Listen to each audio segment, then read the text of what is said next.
নমস্কার বন্ধুরা, আজ আমি আপনাদেরকে বলবো 3টি মজার জোকস। প্রথমটি হলো, একজন স্বামী আর একজন স্ত্রী খাটে বসে গল্প করছে।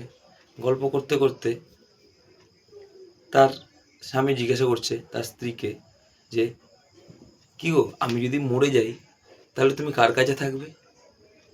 তখন তার স্ত্রী বলছে যে, তুমি যদি মরে যাও তাহলে আমি আমার বোনের কাছে থাকবো। বলছে, ও তাহলে ঠিক আছে। এবার সেই স্ত্রী যখন তার বরকে জিজ্ঞাসা করছে যে, কি গো, যদি আমি মরে যাই তাহলে তুমি কার কাছে থাকবে?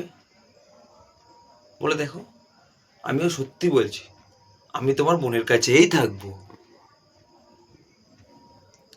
নম্বর 2,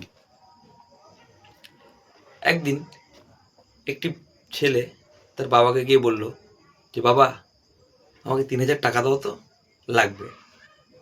তখন বাবা কোনো রাগ করলো না, কিছু করলো না, বললো, ঠিক আছে, যা, আমার মানি ব্যাগে রাখা আছে, নিয়ে নে। এবার ছেলে নিয়ে নিল, নিয়ে এসে আবার বাবাকে বলল, বাবা, আমি তোমার কাছ থেকে তো এরমভাবে অনেক টাকা নিই, তুমি রাগ হয় না? বাবা বলে, রাগ হবে কেন? আরে, ফেসবুকে রমা নামে যে মেয়েটাকে তুই পাঠাস, আসলে ওটা আমারই ফেক আইডি। গল্প 3, একদিন একটি ঘরের মধ্যে একটি মদের গ্লাস আছে।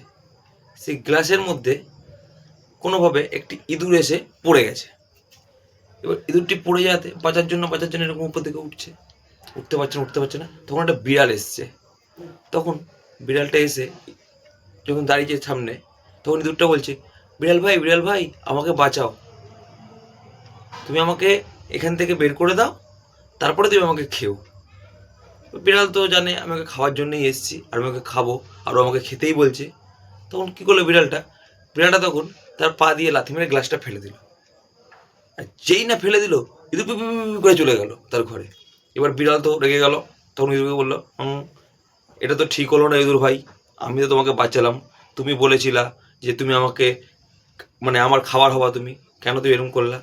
তখন ইঁদুর বলল, আরে, ওই মদের গ্লাসের মধ্যে ডুবেছিলাম তো, পেটের মধ্যে অনেক মদ চলে গেছিলো, ওই জন্য নেশা হয়ে গেছিলো, নেশার গোটা ভুলভাল বকে দিয়েছিলাম। নমস্কার। গল্পগুলি ভালো লাগলে লাইক করবেন, চ্যানেলটিকে সাবস্ক্রাইব করে নেবেন।